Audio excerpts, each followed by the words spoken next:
सरस्वती ब्रह्मलोक में बैठी अपनी वीणा बजाने में मुग्ध थी। तभी देवी लक्ष्मी उनके समक्ष उपस्थित होती हैं।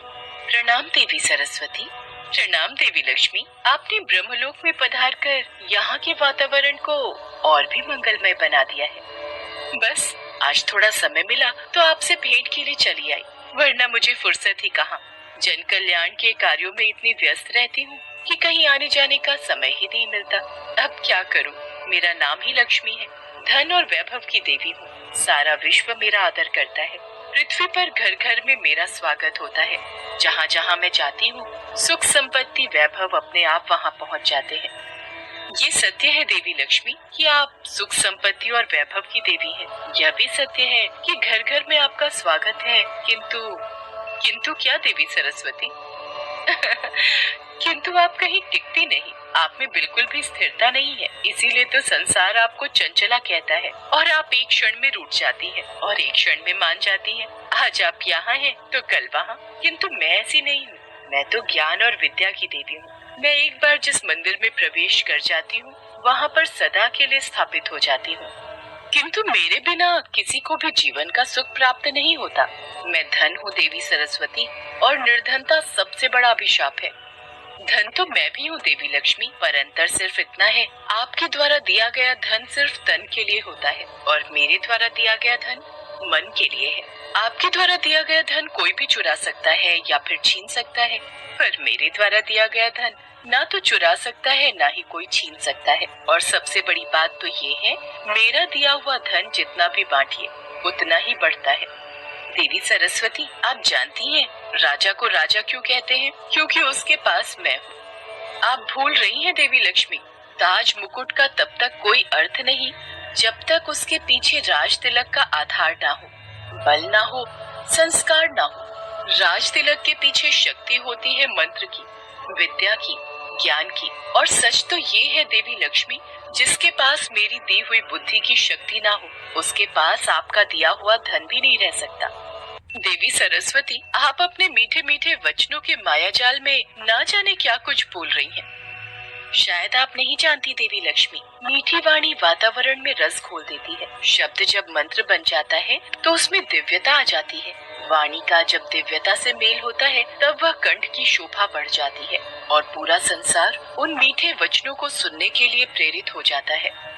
पर सच तो यह है देवी सरस्वती, मेरे आने से उदास वातावरण भी रंगमय हो जाता है। मेरा आगमन रोते हुए को हंसा देता है। और ये बात तो आपने अवश्य सुनी होगी कि भूखे पेट तो भजन भी नहीं होता। देवी सरस्वती, अब तो आपको मानना ही होगा कि मैं श्रेष्ठ हूँ। देवी लक्ष्मी, ज्ञान और धन में यदि कोई श्रेष्ठ है तो वह है ज्ञान, क्योंकि ज्ञानी व्यक्ति की पूजा तो राजा भी करते हैं। अतः श्रेष्ठ मैं हूँ। देवी सरस्वती, हम इस विवाद में ना पड़ कर कि हम दोनों में से कौन श्रेष्ठ है, हम इस बात का फैसला भगवान विष्णु पर छोड़ते हैं कि हम दोनों में कौन श्रेष्ठ है। मुझे स्वीकार है देवी लक्ष्मी। ठीक है देवी सरस्वती, तो चलिए। देवी सरस्वती और देवी लक्ष्मी, इन दोनों में कौन श्रेष्ठ है, इस बात का फैसला सुनने के लिए वो दोनों भगवान विष्णु के पास पहुँची।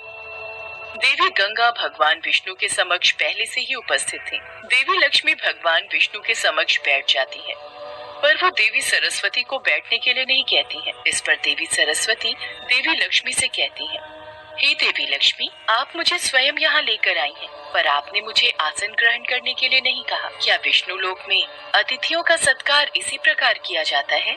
क्षमा कीजिए देवी सरस्वती, देवी लक्ष्मी तो भगवान विष्णु के हृदय में निवास करती हैं और मुझे अपने चरणों में रहने का अधिकार स्वयं भगवान विष्णु ने ही दिया है। और रही आपकी बात, आपके लिए तो सदैव ही यहाँ पर स्थान की कमी रहती है।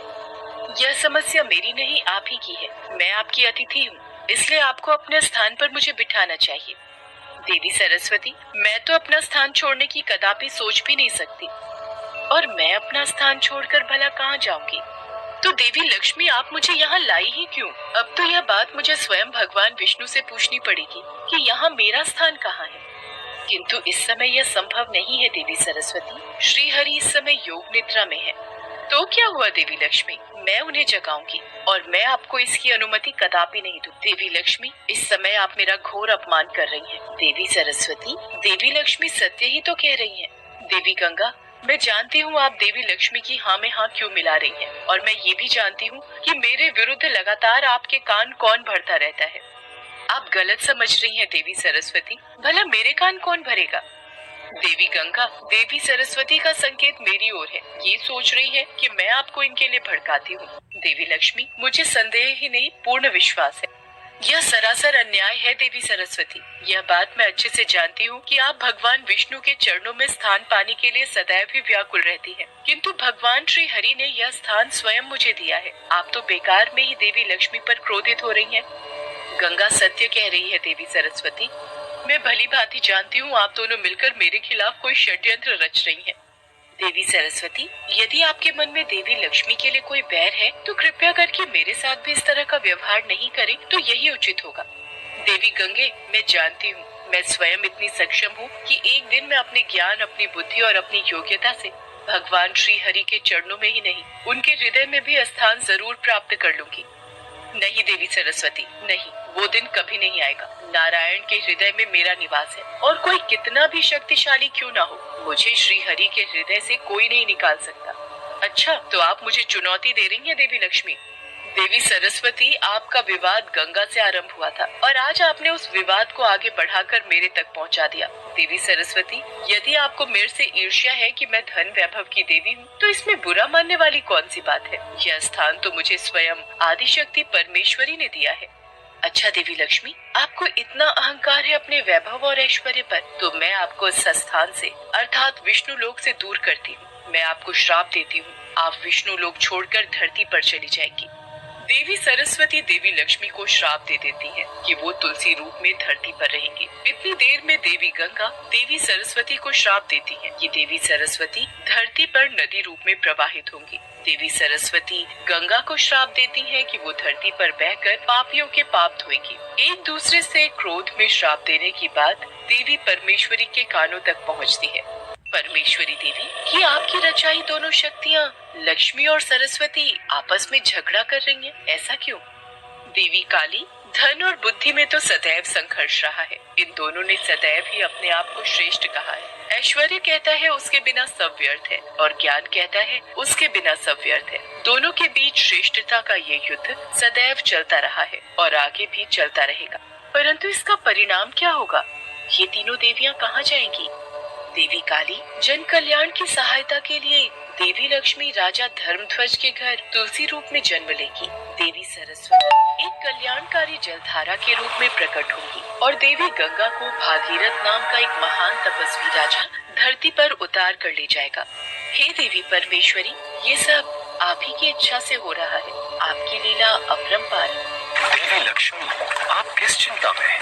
स्वामी, मुझे देवी सरस्वती ने श्राप दिया है कि मैं पृथ्वी लोक पर एक साधारण मानव रूप में आपसे दूर रहूंगी।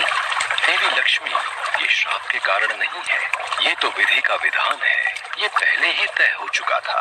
वो देखिए, पृथ्वी लोक पर राजा धर्मध्वज, जिनकी कोई संतान नहीं है, वो आपको संतान रूप में पाने के लिए बहुत समय से तपस्या कर रहे हैं। उनके शरीर पर मिट्टी ने अपना कब्जा कर लिया है, और कहीं ऐसा न हो कि देर हो जाए, कोई वन्य जीव जंतु उनको अपना शिकार बना ले। ओम श्री लक्ष्मी देवाय नमः। ओम श्री लक्ष्मी देवाय नमः। ओम श्री लक्ष्मी देवाय नमः। ओह कमल लोचन, ये मैं क्या देख रही हूँ? राजा धर्मध्वज तो मेरे ही नाम का स्मरण करके तपस्या कर रहे हैं। मुझे उनको वरदान देना ही होगा। परंतु देवी सरस्वती ने मुझे श्राप दिया था कि मुझे आपसे दूर होना होगा। मैं आपके बिना पृथ्वी लोक पर कैसे रहूंगी स्वामी? देवी लक्ष्मी, आप इस बात की चिंता मत कीजिए। जिस तरह आप मेरे बिना अधूरी हैं, उसी तरह ये विष्णु लोक और मैं भी